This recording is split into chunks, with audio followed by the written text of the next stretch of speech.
1, 2, 3. At least this microphone works. So we're going to start the panel pretty soon. And I'm going to be moderating it.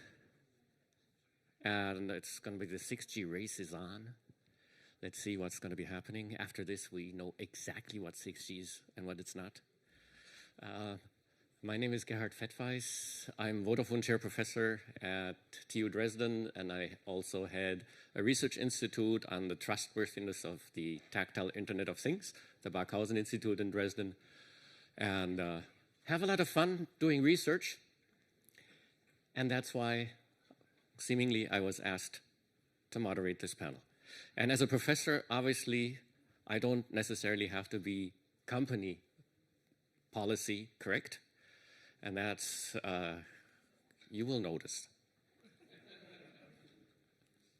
Yes?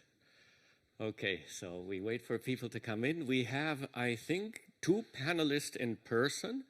How about you guys in the back? Do you see some panelists that are logged in from somewhere out of space?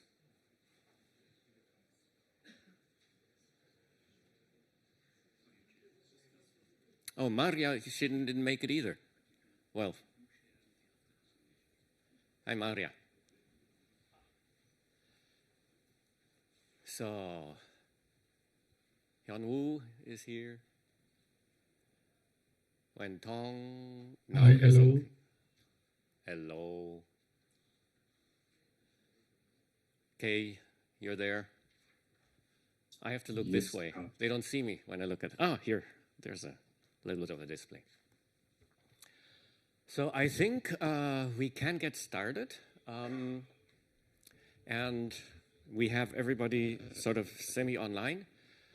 I want to say that this is one of my first, not my first, very first, but one of my first hybrid panels, which is a complete different way of interactivity than if we're all here live. We can actually wrestle. Now here I can just sort of look at pictures and people sort of are there in 2D. What is it? There's a whole bunch of questions you found in the program that we're going to go through. And Amitava, do you want to come up? And Bernard, do you want to come up already and sit down somewhere comfortably here so people can see your face and know that you're VIPs?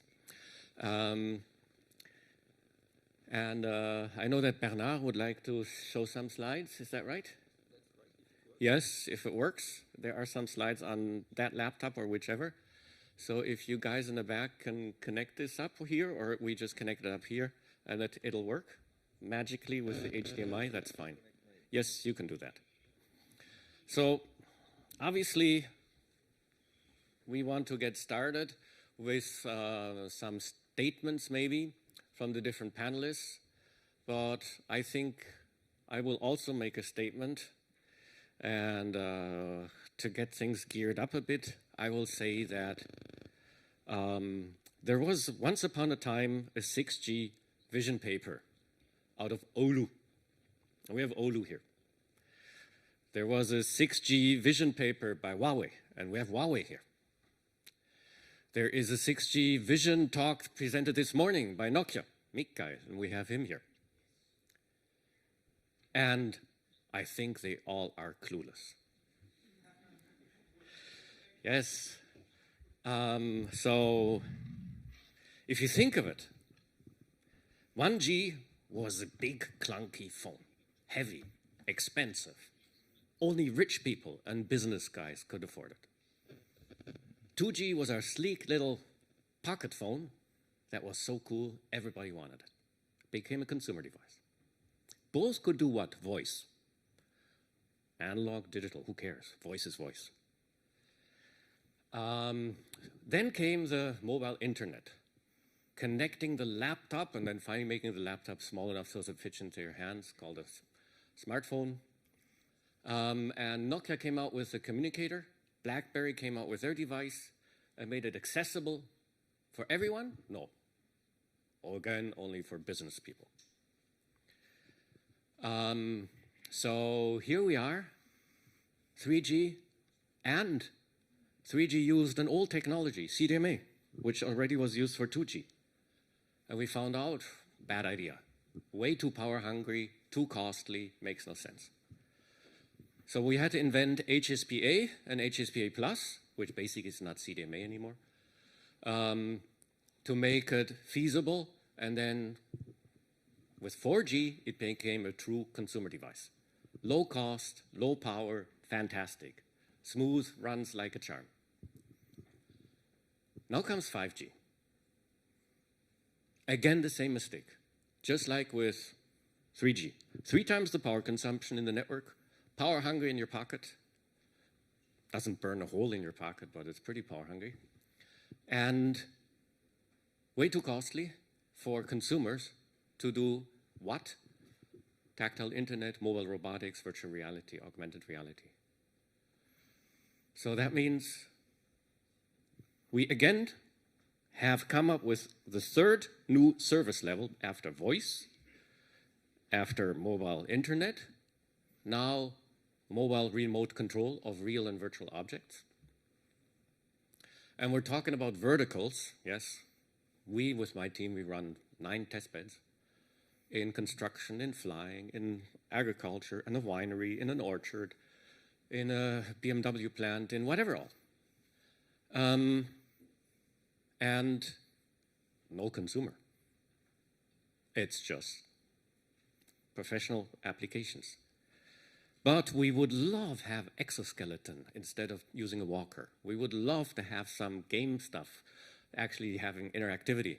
Not such a, sorry for saying it, simple peloton where we're sort of forced to stay in the same room for the whole time, but we want to have mobile devices. Mobile devices are much more fun than a computer forced to be locked in your wall.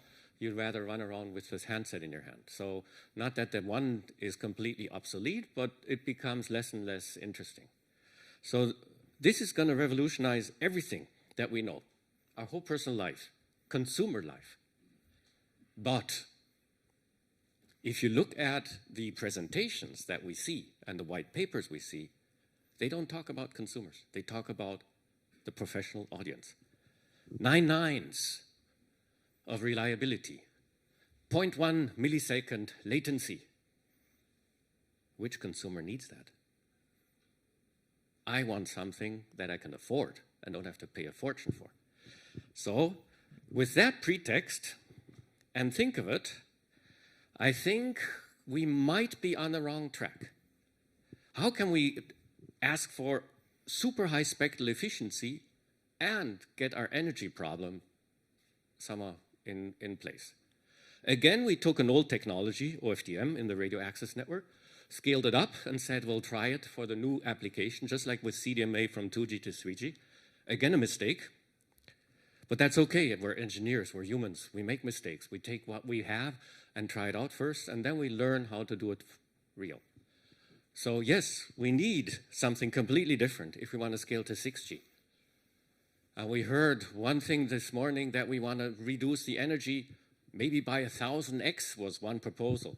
I don't know if we can do 1,000x, but let's say we should at least go along some line of that to make it affordable. So with that in mind, let's start our panel and some introductory presentations and see how the different panelists position themselves, if they really love consumers or they just want the business people to succeed. And with that, we first start with Bernard from the European Commission. Sorry, I'll put my stuff out of the way so they don't trip over it. I got this little bit of Italian wine here. That works? Out of France. Ça marche? It works. Let's go. So thank you very much, Gerhard, for this historical perspective. I'm not sure I'm going in this first presentation to answer your questions, but just to give you a generic perspective on how we look into this business of 6G from a European Commission perspective. So first, this slide that you have already seen in a modified fashion.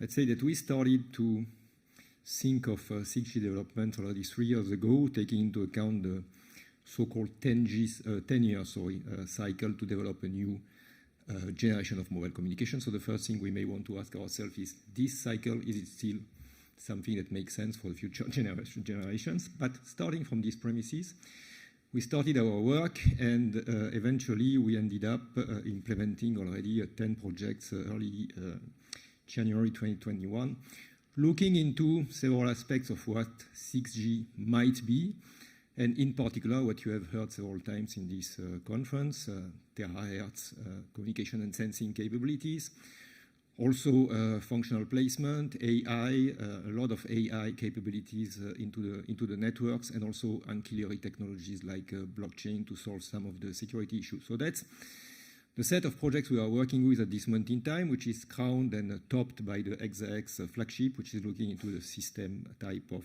perspective. So out of this work, we came out of a vision. I mean, the stakeholders came out of a vision, which is something that sells a story that talks about convergence between 3 different worlds: the human world, the physical world, and the digital world. This is based on massive twinning of the physical world, under which you can have a very accurate representation of what's happening around people in different locations, and with connected intelligence, you can take decisions which can action what's happening in the real world.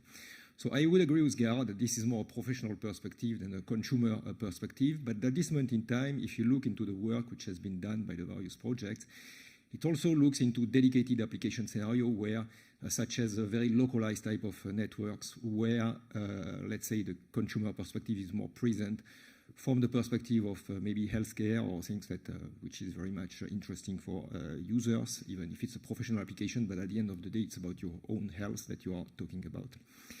So this now moves into the so-called 6G joint undertaking, 6G SNS, Smart Networks and Services, which will develop these concepts and support the technological development for Europe, and at the same time be, as was said this morning, a vehicle towards international cooperation, because if we talk about a race, it's a global race, and we have to ask ourselves how far do we want to cooperate with other regions. So all this work has led us to launch our first work program, which has been closed a couple of weeks ago, for which we are going to evaluate proposals in the next few weeks, which is based on a number of ideas. And I will not talk about the left-hand part of the slide, which is more the 5G advanced type of things, but I will talk about the right-hand side of the chart, which says that basically the technological approaches which have been retained are based on a number of concepts. First of all, this concept, which was already hinted at this morning, is that networks probably in the future will be implemented across a multiplicity of heterogeneous domains. So you can have part of the network with a vertical, part with an MNO, part with an hyperscaler, part of a neutral host. And at the end of the day, this brings into the game new architectural problems, which are also compounded by the fact that the applications that you are considering, very high data rates, they bring into the game issues such as scalability and how you evolved SBA, the service-based architectures, towards something which is sustainable. So these are the elements that you find in the architecture block. In the security block, you find similar type of concepts, knowing that being implemented across heterogeneous domains, you need to have an overview end-to-end of the security and what is going to happen if you don't control the full chain of security. So that's another element. And for sustainability, we expect the same type of problems to arise. It will be nice to have more power-efficient chips, more power-efficient base stations, more power-efficient whatever, but it will be also very important to have an end-to-end perspective of what energy efficiency means, in eventually integrating the user application that runs on top of it in such a way that the optimization can be done across a complete system. So these are the kind of questions we are asking in this type of program, plus a few opportunities for communication infrastructure technologies such as NTN, optical, dedicated technologies that we want to support. What is important also in our program is to put forward, test, and pilot infrastructures from the onset. This is something we did not do in the past, but we believe this is more and more important to have large-scale, let's say, infrastructures that we can use to validate the technologies. And we try to use what the NSF did before us under the Jenny program, which was called the spiral model. That means we start developing an infrastructure, and then as technological advances become available, they can get integrated into the platform to support new use case, new test, and new pilot. So this is something we will very much try to support in this program. So this slide was shown this morning as well, but just to put the emphasis that if the standardization story or storyline is going to start in 2 years from now, 3 years from now, the window of opportunity to develop the technologies, to study the technologies, and to have international cooperation across the technological domains is not much. It's 2, 3 years, something like that. So it's something that now we have to collectively work on in such a way that there is a good global understanding of what the technologies will be. And in my view, what we should have also is a good understanding of what the ecosystems will be. Not only the technologies, not only the vision, but also the ecosystem. That means, should it be like 5G, where part of the world goes eMBB, the other part of the world goes verticals? It was the case for Europe. Or can we work globally towards a common view on future ecosystems that will initially trigger the first usages, but with a common approach for the same type of applications? So in conclusion, what we understand is that at this moment in time, the 6G race, as we call it, may be a marathon if we look into the time scale, which is kind of proposed at this moment in time. We are very lucky in the sense that the concepts are in the making and it's early days. We don't have this situation we had in 5G, which is commercial initiatives were brought to the table very early in the process, such as Korea, Japan, US wanted to have the technology developed with operators putting money to accelerate the pace. So I have not seen any specific 6G commercial initiative that says we want to have that and deployed by an operator X by that date. So it gives us a little bit of freedom to look into the best possible technology systems and concepts. But we have also to be prepared for fast evolutions because we are merging into the domains, and this kind of addresses one of your questions, which is there will be new players. We are moving fast into the ITization or softwareization of networks. So this will bring much more prominently the software people, which are used to much shorter cycles in terms of their innovation development. So how the two things are going to be reconciled, for me, is a question mark. And we in Europe, we always favor global standards. So that means that we will push for, let's say, ad hoc and international cooperation that makes sense, taking into account the geopolitical constraints we are under at this moment in time. And we believe that this is something that at this moment in time, there is a window of opportunity to make it happen. So I will just stop here and give you the floor back, Gerhard. Thank you, Bernard. So we got a little bit of an intro from the Commission's point of view. And now I would like to see, because I did pose some kind of, maybe for some of you guys here, provocative statements that we're actually designing 6G in the white papers for a market that doesn't exist or for a market that is too small to address.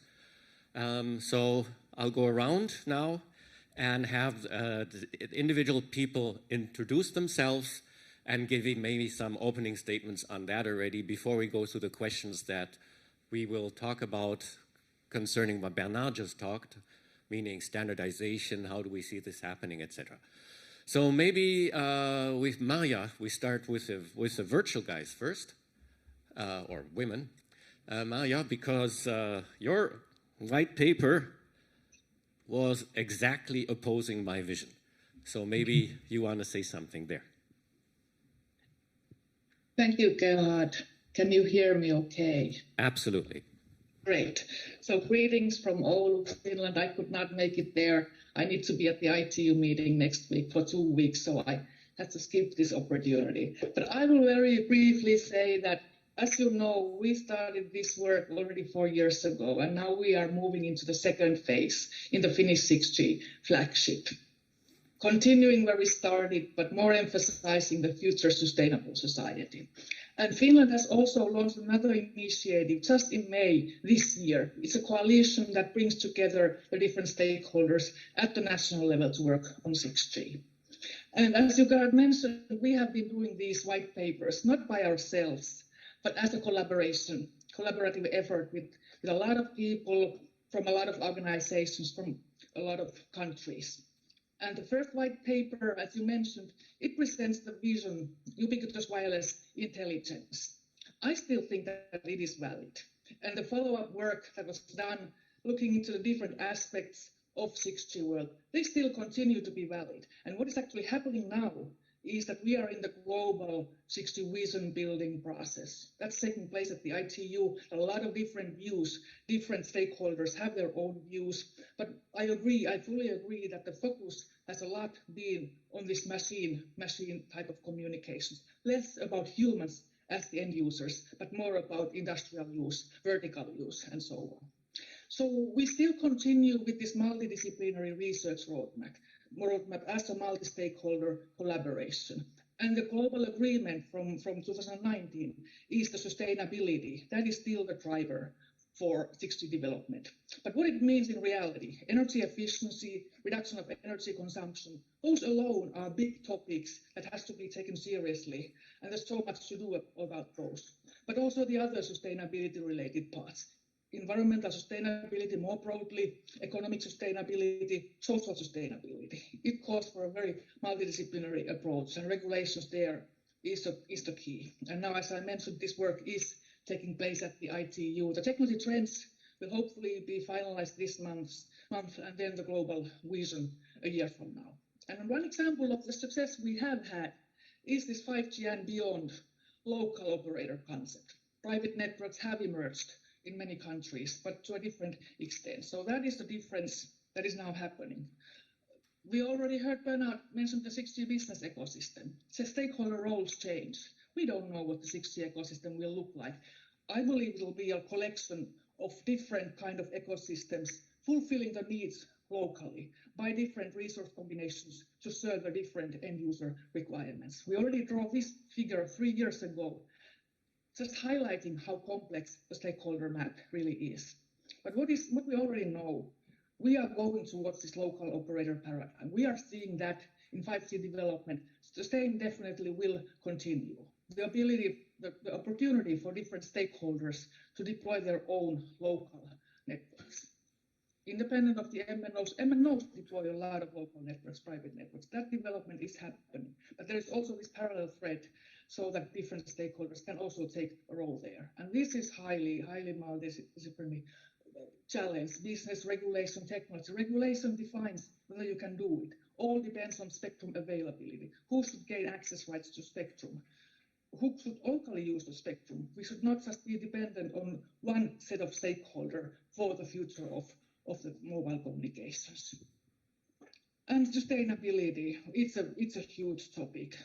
The UN SDG framework alone is very complex with 17 goals, a lot of targets, and those are measured through individual indicators. What we know is that academia and research play a key role. Already now, regulators are asking what they should do about this sustainability part, and their research plays a huge role. And we need the support of all stakeholders. We need the data from operators, from industry, from companies, so that we can develop those future sustainable solutions. We also need to introduce this sustainability into the work of all of us, researchers and engineers, towards this future sustainable world.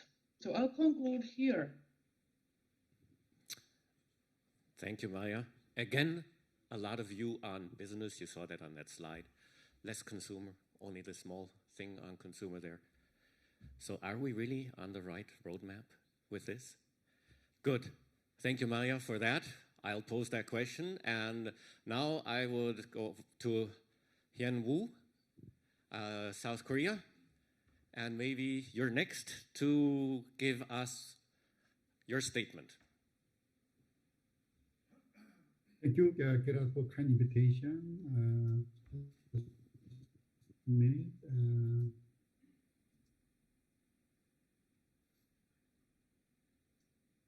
So can you see the screen? Absolutely. Okay, thank you. My name is Hyeon, Professor at DanKook University in Korea, and serving as chairman of the Korean Standard Body of TPA, as well as serving the chair of Global Cooperation Working Group of 6G R&D Strategic Committee under the government. I will briefly introduce the Korean 6G policy and status, but not go into details of technology because maybe some of my colleagues in Grenoble already has some presentation or will present. I will touch only the high-level issues. The two parts, one is the policy and plan, the second is the global collaboration issues. Actually, in the opening, the Gerhard already mentioned the from first generation to fifth generation, and I think the from first to fourth generation is only for human communication, but in 5G, it go into the industry, and my perception for 6G that it will go into the total society. So I think there is some basic difference between previous generation and next generation. So based on this understanding, we have some study, and we identified 6 hyper requirement. We call it hyper performance, hyper broadband, precision, space, intelligence, and trustworthiness. And based on this, we will have several big projects from government view. And the first one is the phase 1 of 6 R&D. It already started from last year, so it will have a 5-year program, and the government will invest a lot of the 200 billion US dollar for these 5 years. And the second one is the LEO-based communication network. So it is under preparation, and if there is acceptance from government, we will start that program from next year.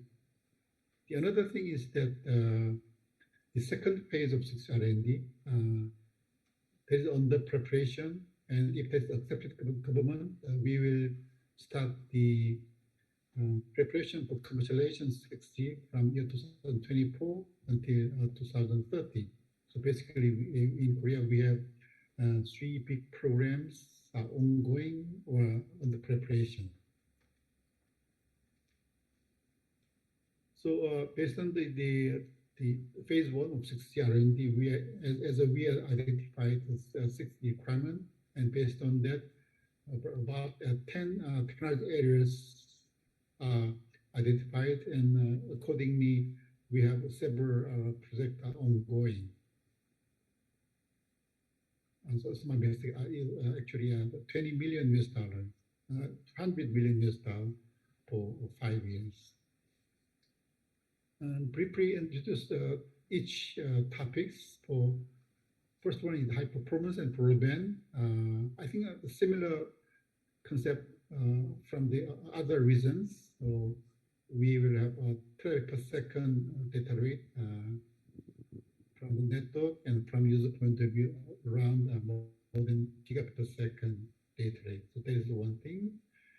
And the third one is the hyperspace, extending the 2-dimensional space to 3-dimensional sport, including UAM or even low Earth orbit environment. So that's the third one.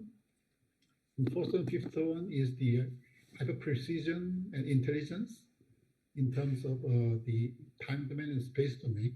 In time domain, it will pursue the very low latency as well as latency variation. In space domain, it will provide very accurate positioning. And last one is the hypertrust field for providing a high level of security and trustworthiness. So this is a very brief requirement in 6 areas. And to support this one, the Korean government, Minister of ICT and Science, established 6G R&D Strategy Committee.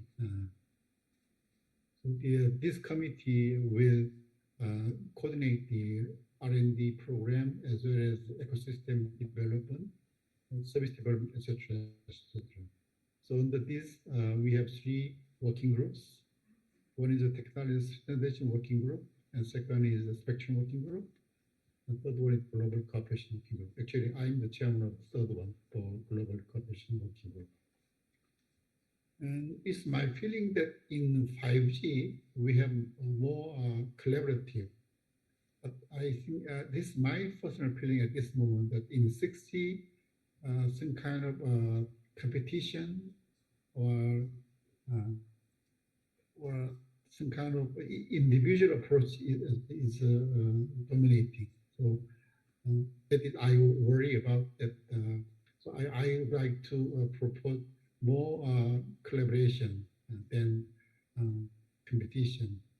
So in 5G or P5G areas, we have several bilateral collaboration framework as well as multilateral collaboration framework. And I hope to keep this kind of collaboration system to deliver the on-time 6G service and system around year 2030. So this very brief view from my side. Thank you. Thank you. So we see there's a lot of activity happening. And we see again vertical industry being involved. But consumer industry like LG and Samsung that build consumer products, their consumer divisions, where are they? They're missing. Next, I would like to ask Amitava to give some statements. He doesn't have slides, but he has words. Thank you, Gerhard. Good afternoon, everybody. And I don't have any slides because Gerhard told me not to have any slides, you see. So I wear two hats. I am from Nokia Standards, and also I am the chair of the Roadmap Working Group for Next G Alliance, which is a brand new initiative in US. So there are two statements. One is sort of a statement that which I have heard before, every event G will be successful. There is no basis to it, but that's what I heard. The second one, I will say, this is a bold statement, is that I think 6G will lay the foundation for Skynet. Have you watched the movie Terminator? So 6G will lay the foundation for Skynet. So those are the two statements I'll make. So I think Nokia has been working towards 6G, and we, as you saw in Mikhail's presentation, we have the 6G, we have 6G goals for it, so which is new spectrum technology, where we think 6G will address new band. So there's this golden band of 7 to 20 gigahertz where you can use more number of antennas, because the CSPs only care about coverage and capacity, how to improve coverage and capacity using the existing macro stations, macro base stations. So you can use more number of antennas, better uplink coverage. So that's one of the important areas we have been focusing on. The second is the AI native air interface. So in release 18, what we are doing, so you have the transmit receive chain. We are making part of the receiver, like the channel estimation, the beamforming aspects, we are making it AI-based. And then eventually in 6G, that is the panacea, that will make the whole AI, the transmit and receive chain as a part of AI, which is a tough problem. The third one is a network as a sensor, which is how do you combine communication and sensing together? It is one of the interesting and things will happen in that area. Extreme connectivity, it is sort of, by extreme connectivity, I mean body area networks, in-vehicle networks, micro-industrial IoT networks. Why you want to do that? We want to offload the macro and micro networks so that you can have a network, a small network of your own. Then we have the cognitive, automated, and specialized architectures. So we have new architectures. And then, of course, security and trust. So these are the 6 technologies for 6G. 6 technologies and 6G. So in NextGA also, in the roadmap working group, we came up with these audacious goals. We came up with 6 audacious goals, which is trust, security, and resilience, which maps to Nokia's trust and security. We also came with digital world experience. So this is really one of the important areas. I think it will happen in 6G. XR, VR, AR. right? Have you guys seen the movie, the recent Steven Spielberg movie on AR, VR, you see? Ready Player One, you should watch that, you see? So will 6G lay the foundation for Ready Player One? So it will lay the foundation for Ready Player One and Skynet. So those are the two things. And then we have the cost-efficient solution, how to bridge the digital divide. So the goal is to make capacity and coverage. So provide 95% coverage, for example, to the whole of USA. How can you do that? You can do by using densification. You can do using non-terrestrial networks. Very interesting, but is there a business case for it? We have to look at that. Then we have the distributed cloud and communication system, because what we have now in the US in the Next G Alliance, we have these hyperscalers who will drive the softwareization of the networks. Of course, we have the AI native wireless interface, and last thing is the sustainability. So the last statistics I have, I think, is that our industry, the telecom industry, consumes about 5%. It contributes to 5% of the GHG emissions. So, and it is end-to-end. It includes the code, the RAN network, and also the devices. So how to make them sustainable as well as energy efficient. So these are the 6 goals from Next GA. And we already have a Green G white paper, which you all read. You go to the Next GA site, you can get that. Also from my working group, the roadmap working group, we have a paper on the 6 audacious goals. And so Nokia, what they're doing is driving towards one global standard as it will benefit us all, you see. So what we see, I'll go through my last 6 points. What also Mikhail said, while 6G and may be an evolution, the technology there to get there needs to be a revolution, right? Because remember, we are laying the foundation for Skynet as well as Ready Player One. So the 6 components of the technology, it has been defined by Nokia since 2019, and it pretty much matches with the 6 audacious goals we have defined in Next GA. And then, and what I will say that our Nokia vision is quite aligned with the global 6G vision. And so that's all I have, I think. Within 5 minutes, I've summarized what I know about 6G. Thank you. Aye. Thank you, Amitava. And again, here we did hear a little bit about, there was something about consumer in your, that is good because you know, now you see the beauty of not having slides prepared because you don't have to stick with that. You can sort of weave yourself along and possibly even please the moderator. Anyhow, so let's move on. Kei, Sakaguchi, you're next and give us the Japanese view. Okay. Thank you for the introduction. Can you hear me? It's okay? I'm Kei Sakaguchi from Tokyo Institute of Technology and currently working as coordinator of this one, SSS, Super Smart Society Promotion Consortium.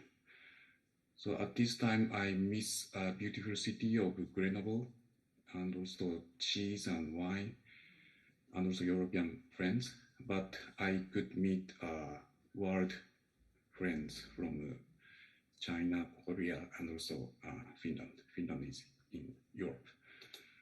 Okay, so I will make a short talk. Okay. So we believe 5G and 6G are core tool to realize super smart society. So this is a schedule of 6G. Firstly, let's remind the schedule of 5G. So at that time I was in Europe and I coordinated European FP7 and Horizon 2020 projects. And based on these projects, we have contributed to ITU WRC 15 about using millimeter wave for 5G by collaborating with world partners like Huawei. And then we have contributed to Pyeongchang Olympic to show demonstration of pre-5G. And finally, WRC 19 confirmed the frequency. And in Japan, we have started 5G release, first release. Originally, the plan was to be held in conjunction with the Tokyo Olympic, but Tokyo Olympic was postponed to 2021. Okay, so by considering the similarity with 5G and 6G schedules, currently we are working on creating vision and requirement for WRC 23. Okay, and after that, core standardization will be started. Okay, and then Milano Cortina Olympic is good milestone. Okay, to show pre-6G maybe, and WRC 27 will come, and we believe 2028 is good year to start 6G, because 2028 is also considered as big year for a car and tier 1 vendors. Okay. We have a big vision about even G, okay, because we considering the 2 generations equal 1 revolution, okay. So 3G and 4G were set, okay. And what was the revolution? Of course, the revolution was we created, or Google and Apple created service platform for smartphone. Okay, by this platform, we can use any application with any device. That's really cool. Okay, and then new revolution will come for 5G and 6G. What is it? We have maybe already common vision. So that is, we call it as service platform for super small society, and somebody call it as service platform cyber physical systems. Okay, these are tangible examples. Smart agriculture, it's already in market, even in Japan. Smart mobility, we can introduce automated driving taxis and buses and provide public transformation in Grenoble from Japan. So that is a tangible example of super smart society. Okay, and we believe 5G and 6G will contribute to this super smart society. Okay, so this is block diagram of cyber physical system. Green is cyberspace, okay, and yellow is physical space. So 3G and 4G smartphone are just a window to see inside of cyberspace. Okay, in the inside of cyberspace there is AI and big data. Okay, but in super smart society, cyberspace is directly connected to physical space. Okay, so in physical space there are 4 more components. One is sensors, one is database like a map, okay, and map will create decision to control actuator like a automated driving vehicle. Okay, and 5G plus 6G unifies these 5 components into one SSS, okay, by using different features of 5G and 6G. Okay, sensor database, it will become higher and higher resolution, so that ultra high speed and low latency features are needed. Okay, between mech and actuator, due to the inertia, okay, maybe high data rate is not needed, and ultra reliability and low latency is needed. And there are many physical space entities like vehicles. Okay, So that between cyberspace and physical space, we need massive connectivity or massive machine type communications. Okay, and this is a missing part or our challenge toward 6G. Okay, so we need definitely service platform like a smartphone service platform to unify cyber and physical spaces. Okay, so this is our current image. Service platform is something like a middleware to connect cyber and physical space by utilizing sensor database, make 5G, 6G, and cloud. Okay, so we can introduce any kind of applications like a app in smartphone, and then make the actuators work to create services in different fields. For example, smart manufacturing, smart surgery, sky, ocean, agriculture, and construction and mobility, okay, based on the different requirements. So that is, I think, our challenge toward 6G.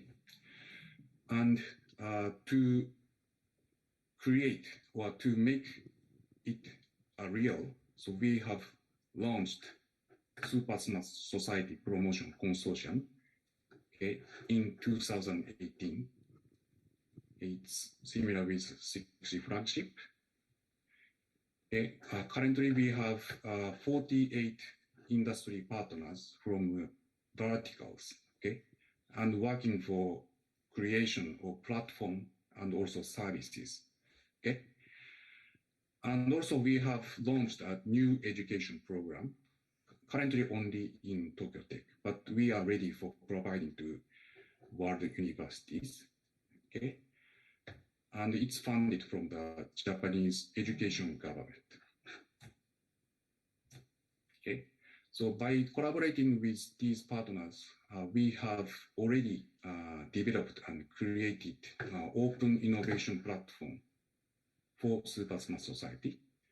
So these are mainly in our campuses. So we have already agriculture field, robot field, mobility field, quantum science, AI, and smart workspace fields. Okay, so please, Japan has just opened border control, so that please, from June, so please visit us physically. And you can, for example, ride on the automated driving vehicles in the campus. Okay. So I will show just one example. In the campus, we have a smart mobility research and education field. Of course, we have automated driving vehicles, 2 vehicles already always running in the campus, as well as we have already deployed next generation intelligent transport system, okay? And then improve safety and efficiency and realize level 4-5 automated driving vehicles, maybe in 2028. Okay, I'll skip demonstration video. And also we have introduced 5G, private 5G in the campus, okay, to make further development toward beyond 5G and 6G, okay. So we have a millimeter wave sub-6 RU, of course, okay, but we also have DU, CU, and MEC and app, like a local operator in Tokyo Tech campus, okay. And we are already testing, for example, AR experience in the campus for not only researchers, but students and related local community members, okay? And also introduce ITS, next generation, and automated driving vehicles, okay? So anyway, my message is SSS is the target of 5G and 6G. Thank you for listening. Thank you. So now we still have Wen Tong. Wen, it's your turn. You want to possibly share some slides, but I just want to make sure that when you looked at all these examples, construction, think of going to the hardware store and buying your tools for your yard. There's a personal aspect to that. Or if you look at all the other examples, there's always a consumer product area that matches all of them. And I think we really should look at them. But let's see what Wen has to say. Thank you, Gerhard. For my presentation and statement, I would like to focus on the make of 6G from the angle of a pre-competition stage point of view. So the pre-competition stage is a very well-known concept in our community. It is a critical step to shape the mobile industry and to prepare the next generation mobile market and commercialization. So first of all, as for the previous generations of mobile wireless technologies, the 6G generate a great interest in research and technical community. Academics and industry are already fully engaged in the research of 6G, and many countries and regions have already established their own related research programs. What is more important for 6G is that almost all governments start to make their own 6G programs and put a large public investment to support their respective 6G programs. So among them, the most significant project in Europe are the traditional Horizon Europe and the newly established Germany and the German 6G program. The countries like China, US, and Japan and Korea are all announced their own 6G programs at this early and initial stage. So the total amount of the money of 6G research from the government has surpassed the total sum of all the previous generations. So looks like the stake is high, and perhaps have some hypes on this as well. So the timeline for 6G is to complete the standardization will spend more than 8 years from now even. That's the probably the process will take. We have a fast schedule as well, but the first track is the ITU process, which will provide the definition of a 6G, that is the 6G vision, 6G use cases, 6G KPI, and 6G timeline. In next year, ITUR will deliver the 6G definition. The ITU has another role, that is to allocate 6G spectrum. The World Radio Congress will be held in 2023 and 2027. And the second track is the 3GPP standardization process and the target first version of a specification completion. But people are optimistic now is about 2028 to 29 in that time frame. But the build-up of 6G standards is indeed a very complex process because it involves all the ecosystem chain. For the ITU activity on the left side, the key players are at a nations level. Each nation provides its own view on 6G, and typically each nation's view are generated from their research ecosystem platforms, such as things like the 6G and SNS Joint Undertaking Program for Europe, the IMT 2030 from China, the NG Alliance from the United States, and etc. And the global operator has their own consortium, NGMN. So these input are mostly coming from the research output of academia and the industry. So based on the ITU definition of a 6G, Then 3GPP will carry on the standardization process like the previous generations, the global like the service providers, the vendors are the key players. Among the vendors, we typically have infrastructure vendors, silicon chip vendors, and the terminal vendors. So the key to the success is a global consensus on unified standards, so we can have the economic scale and impact.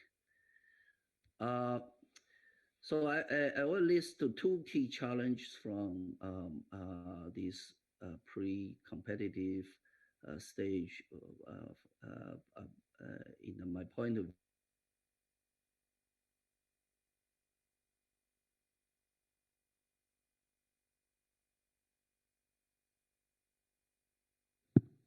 We lost Wen. He's in outer space.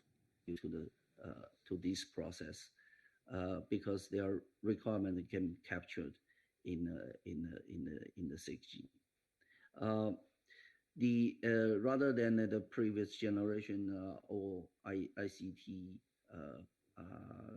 community dominated. The second challenge is to expand the standardization ecosystem to align with the computing, software, mobile platform ecosystem, and to engage the data governance, privacy, resilience, and cloud and AI system to make the end-to-end open system to enable millions or billions innovation from 6G. So that's my part. Thank you. Thank you, Wen. Good. So now we basically saw that we have a lot of different visions. Basically, thinking in the world of 5G. The world of 5G was special, and we saw a lot talking about standardization and collaboration, international platform building, etc. If you think of it, in 1G we had gazillion standards, 2G we had like 4, 3G we had like 3, in 4G we had 2 and 1, and in 5G we didn't even think of more than 1. Now, with basically the former US president killing international diplomacy and Putin killing the globalization, we have a new situation, meaning that the last 5G was still built in the world. We thought the barriers are going to come down, famine is going to be reduced, which it was, based also on us, the telecommunications industry, and we find a global standard that makes everybody happier, wealthier, and reduces discrepancies. We're in a new world, so how can we make sure that we as a community don't fall into this same trap, but that we actually do what Wen was just mentioning, saying that we are a global community and make sure that we don't have a fragmentation of the market, because it could be natural if the borders come up, why, and certain companies are not allowed to sell their products in other countries anymore, that then why, if my market is big enough, I just do my own standard.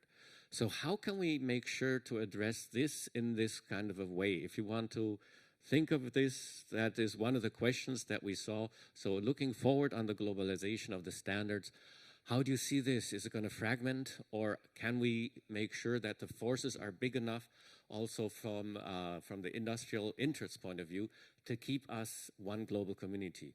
I see Amitava already jumping to this microphone. I give you the floor first.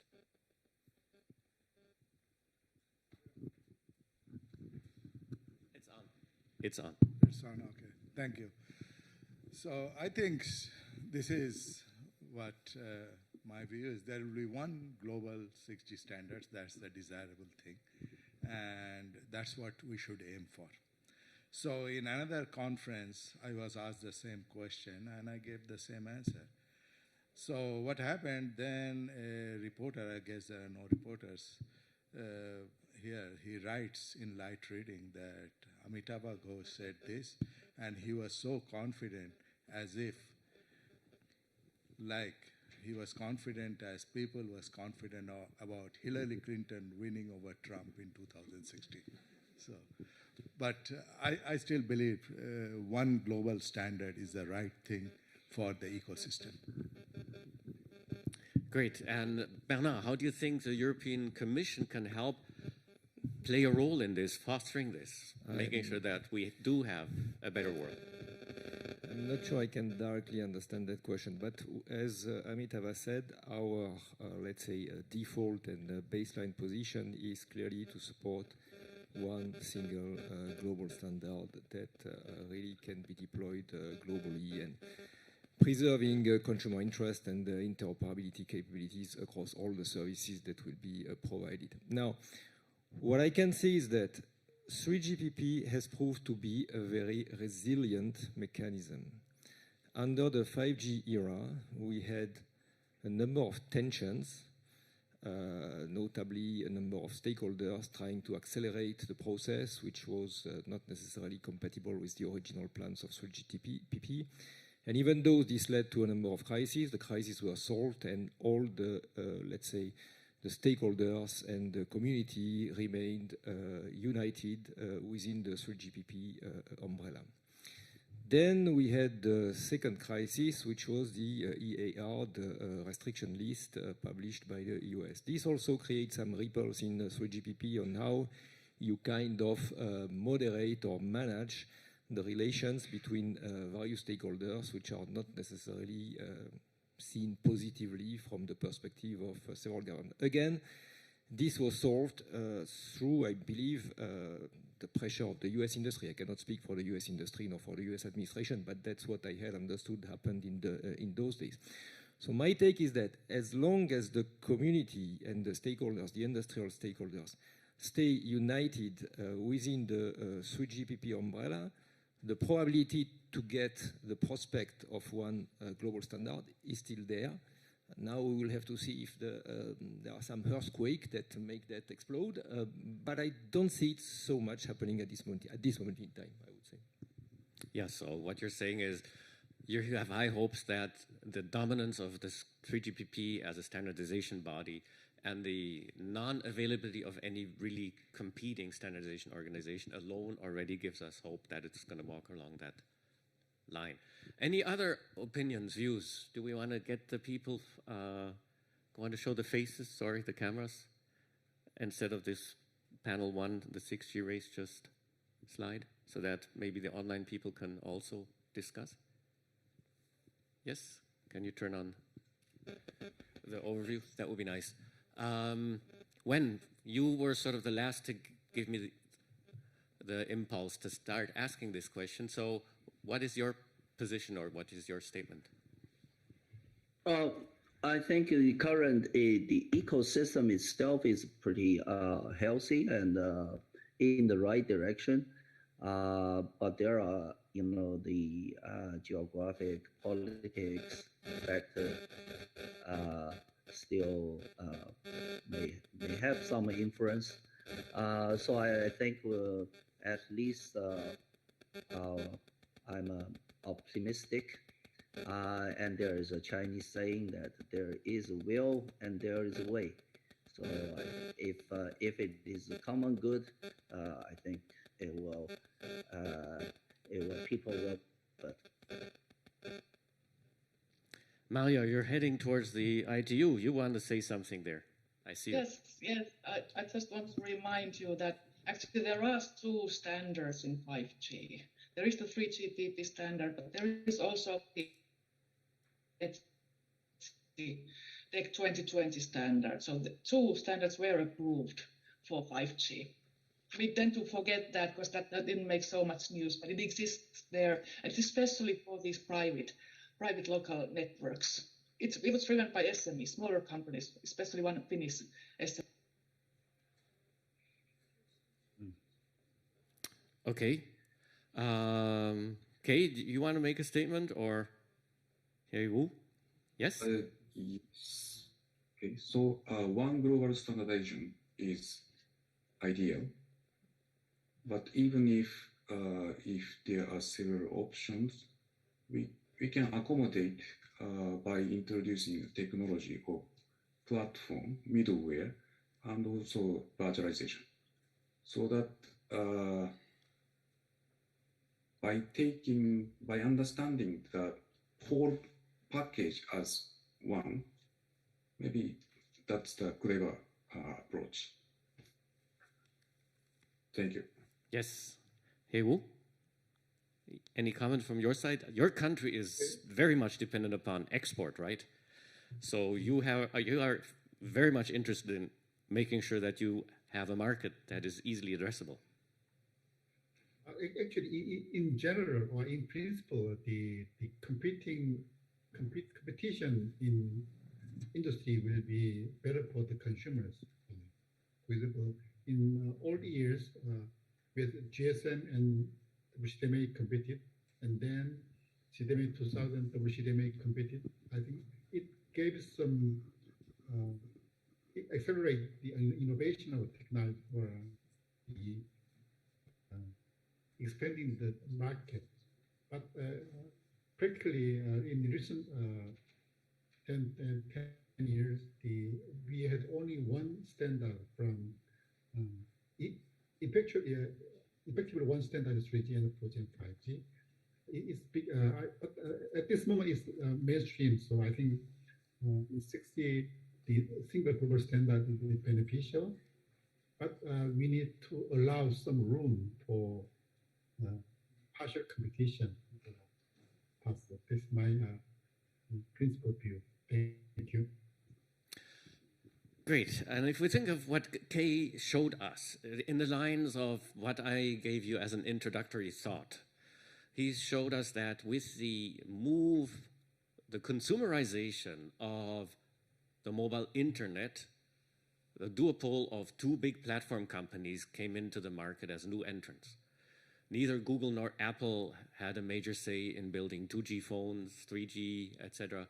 So only in the latter part of 3G did these players pop up.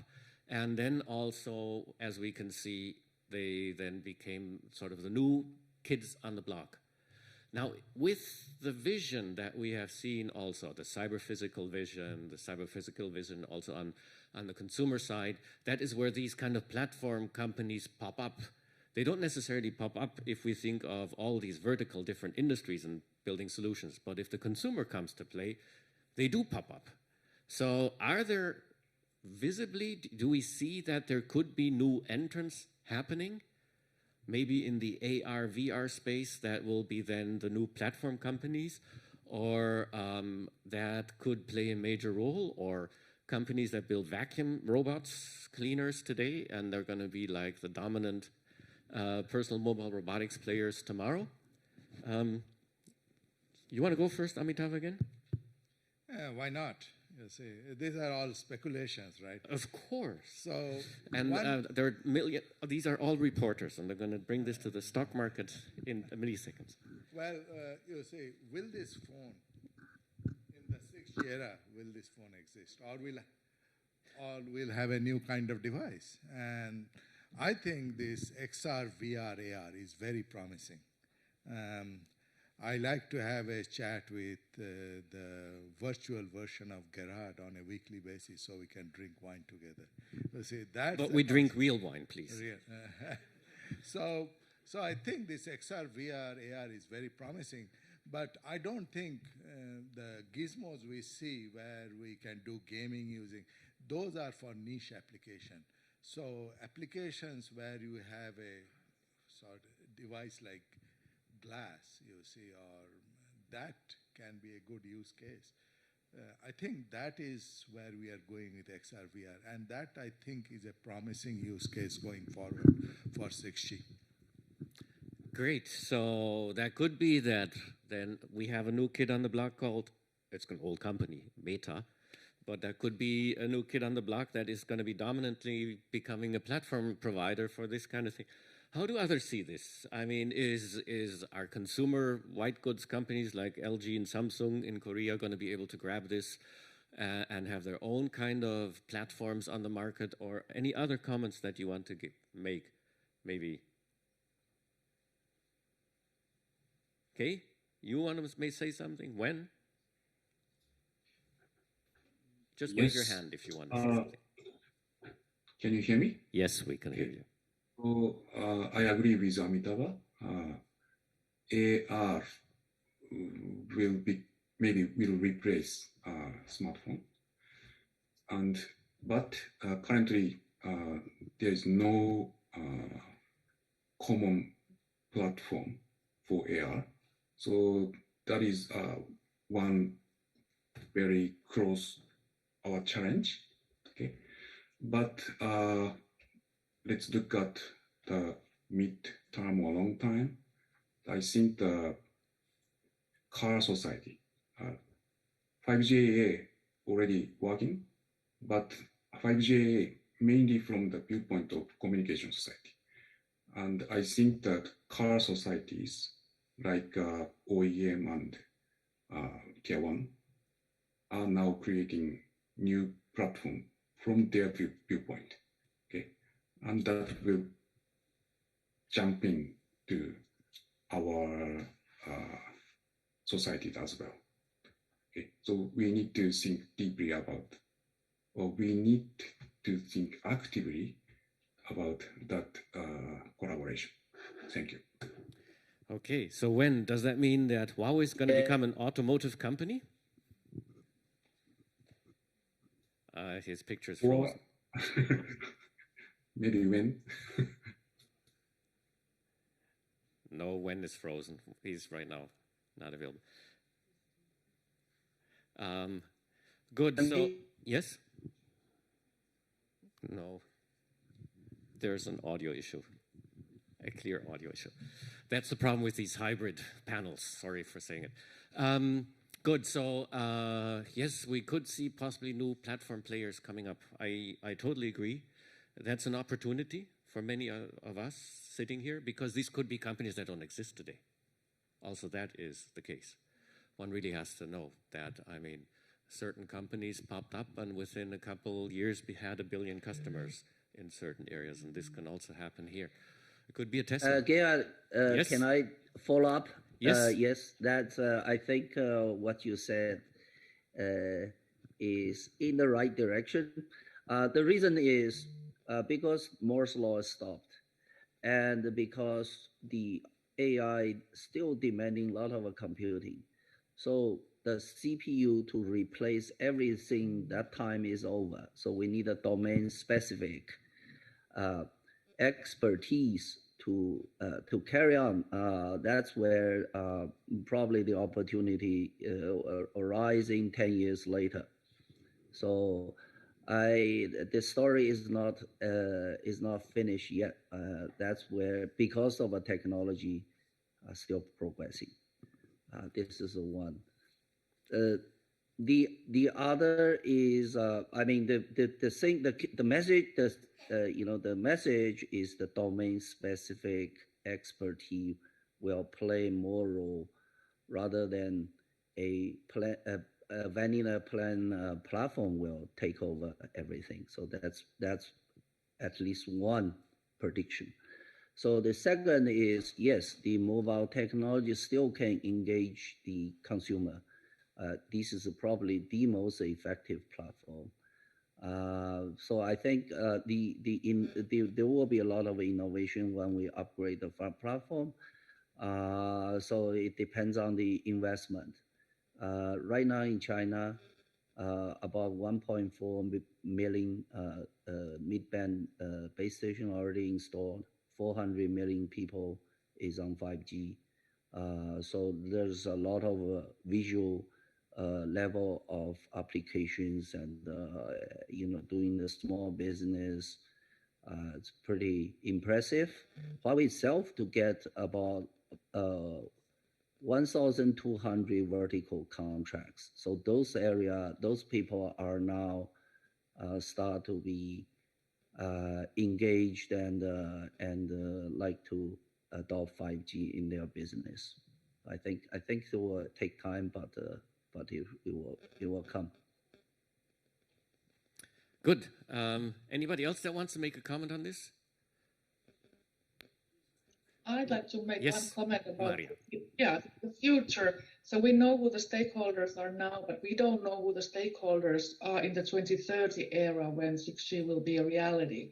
And that's the role of small, how can the smaller players, those innovative startups, how could they be involved in this process of defining 6G? That's an important thing to consider. And I see that there's a lot of business opportunity in the sustainability related improvements. That's one area for involvement. Thank you. Great.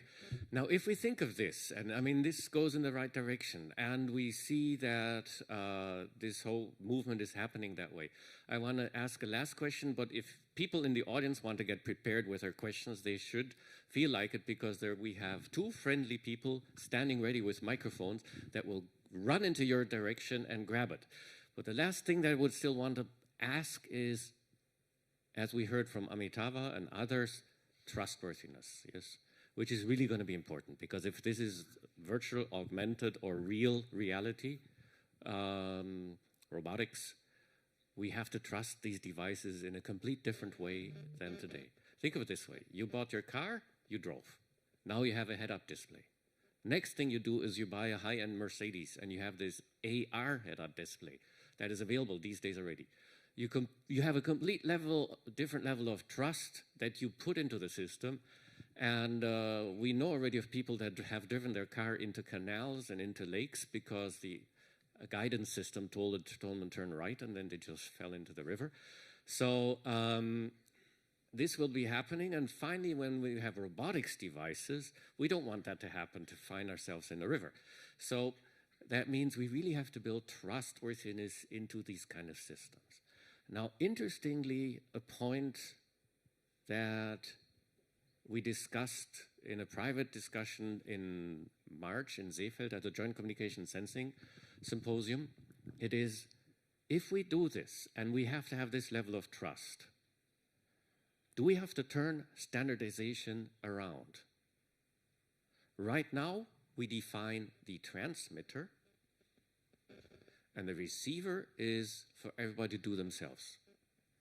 In image processing and video codec, it's the opposite. We standardize the receiver, and the transmitter can encode however, as long as the receiver can understand. Why does that give us trust? Because then the receiver can be done with formal verification against a specification that can be really written in a machine-readable form. This is exactly how H.264, whatever is all done. And then you can build trusted systems, and we know the 5G base station is exactly what it is and nothing else. So, and it's not sending the data to all kinds of other agencies. So that means,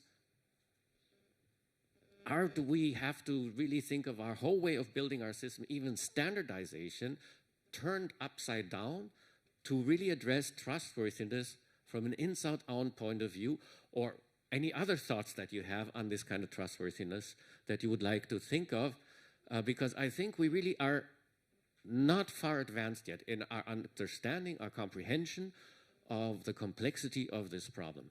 Any comments that people want to make from the audience, not so much, but from the panel on this? Yes, Bernard wants to start. So Bernard starts, and then Wen continues. Well, very shortly, because you addressed the issue of standardization, there is always this mantra that we have to build the system with security built in, whatever that means. So, but this is something that the industry is looking into, I suppose, very acutely these days. Standards is one partial view of the answer, in my view, because what is important is not only to have a standard, it's the way you implement the standards. You can have a very good standard. If you implement it badly, it may create a lot of holes in the way the system reacts. So that's the reason why many times industry also looks into reference implementations, which can be a kind of answer of how to implement a standard in such a way that it corresponds to the level of security or service, trust service that you want to ensure. But the way we are looking into it at this moment in time from a European Commission perspective in the context of 5G cybersecurity is to look into capabilities to develop with industry, and in this particular case we are working with the GSMA, to work on a certification system. So, and this certification system can be part of the answer, maybe not the full answer, but this is something that eventually goes at least in the right direction. Wen, any thoughts from your point? Yes, to follow up the certification system, that's a must do thing that everything should be certified and checked.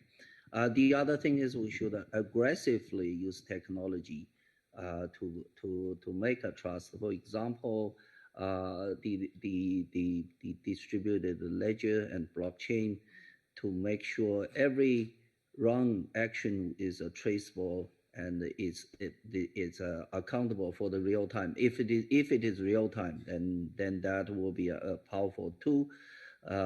The other thing is the advanced computing, for example, the morphic computing type of thing that everything from the protocol to the communication, even to the computing, can be formally verified and maybe even on the real time.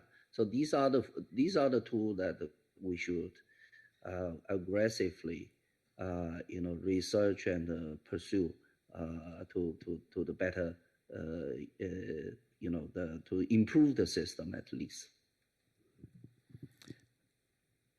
Yeah, I can understand that, but trust is more than security, Wen.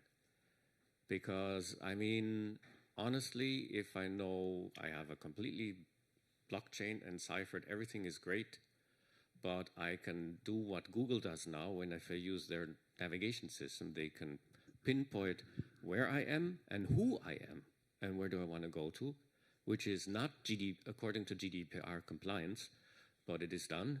And they can even send you at the end of the month your monthly map where you have been all over the place as a service. So that means, this means we really have to look at from a systems aspect point of view. And that is way more than just security. It is authentication, it is attestation, it is many other problems that we have to talk about. Can I yes? follow up? Yes, okay, yes. Of course, it's not a security. It is actually a majority bonding together monitoring type of a thing. It's one action will be sanitized or authenticated or certified by many other the members of or the nodes in the network. Okay. So that's where, yeah. Thank you. We have one question here from the audience. I had one hand go up. Mikko, I hope your microphone should be just turned on from the back. Okay, does it work? No, it's one of the panel microphones that was here. If you can turn it on. Yes, now it's on. Okay, so Mikko Ustalo from Nokia Bell Labs and leading this European 6G flagship project Hexa-X. So first of all, congratulations Gerhard and all the panelists. So it has been a really entertaining and informative panel focusing on really great parts, aspects of 6G. So this one global standard and trustworthiness, some central things that influence how will this finally turn up. I would like to bring an additional dimension that has been touched a bit in the panel, but maybe could deserve some more attention still, is sustainability. So how confident are you that what are the actions ongoing right now that we are on the right track with respect to sustainability for 6G, and how can we help with the 6G sustainability in other sectors of society? Marja, you're the first one to answer this, right? I'll start and I'll be quick because we could talk about this the whole day. There are these two sides, the enabling effect that the wireless communications, mobile communications has to digitize the different sectors of society to cut their emissions and other impact. That's huge opportunity. The other side is the ICT sector's own sustainability burden, and both are totally open issues. How to even measure and quantify the effects that there are. What are the right indicators? What are the right metrics? How to measure these impacts? the energy efficiency alone and the energy consumption alone are very complicated measures to do, all the recycling related material usage and so on. And I want to emphasize another big thing about this sustainability. I think the majority of us are still in the raising of awareness status. We're just starting to talk about it. But eventually it should be in our everyday actions, about the engineers and designers. We develop the systems for the future. The sustainability should be the built-in design criteria. Educate that to the engineers and the future workforces. So there's a lot to do, but I'm confident that this community is now taking it finally seriously. Anybody else? Yeah, Amitava? Oh, wait for my mic. Yeah. So I will just point to the Green G white paper, which is a really, really good white paper from the Green G working group. And they are defining 20 KPIs in terms of energy efficiency and sustainability. So one of the thoughts I have here, like we want 95% coverage, right? And the way to get there is not macro forever. You have to do densifying the network. Once you densify the network, you have more coverage because your RAN generates the maximum GHG gases in a ICT industry. So how do you solve the problem? You have to balance between densifying the network and make it more energy efficient, right? And so those are the questions we have. But things are moving very good in this direction. I have not seen the KPIs, but there are 20 KPIs defined in the NextG working group in the NextG Alliance. Great, or whatever I should say. Great. One last question from the audience, and then we'll round it up. Okay, my name is Toad Darp from TNO. I have a question on how do we see 6G versus Wi-Fi, which also is developing. On the one hand, we see many new services that are creating ever higher bandwidth, and we need to densify the network for that. On the other hand, if we look at these things, AR, VR, where are we going to use that? Mostly it's going to be indoor. It's going to be at people's homes, in offices. Is there going to be a battle between 6G and Wi-Fi, or what is it going to be? Who wants to take that? I think it's an easy question. Hello? The CSPs always prefers license bands, right? So that is the obvious question, right? If you are an operator, you prefer license band. But there are a lot of unlicensed bands, especially in the 57 to 71 gigahertz regime, where you can use something like, technologies where you don't need listen before talk, stuff like that. So it can be done in the unlicensed band also. But I think the CSPs has to be comfortable with unlicensed bands because of the interference issues. Exactly. And what I always say is once you start doing just the cost analysis, if you were to roll out a Wi-Fi network to do this kind of coverage, it would be just as expensive. The base stations would be just as expensive. So I did this once to convince myself. So I think it's fairly easy. Wi-Fi will never go away. It's fantastic. We need that for ISM band ad hoc, and cellular we need for the guaranteed services. And so in the end, and if you can provision Wi-Fi enough so that you can guarantee services in Wi-Fi, you can do that in Wi-Fi in certain cases too. But the one doesn't really cannibalize the other, I think. Any other opinions on that? Doesn't look like it. When I want to thank all the panelists and all the people here in the room for attending this, and let's have fun going forward and spending our time researching on 6G, everybody with their twist, and in the end, 10 years from now, we know what it's going to be. But at this point in time, I think it's a little early. So have fun on the way. Take care. Thank you. Thank you. Thank you. Thank you. Can Okay, I have this bye. mic? Okay, just don't forget to go to the app and vote for the best booth for tomorrow, okay? It's on the app, just vote for the best one. Thank you.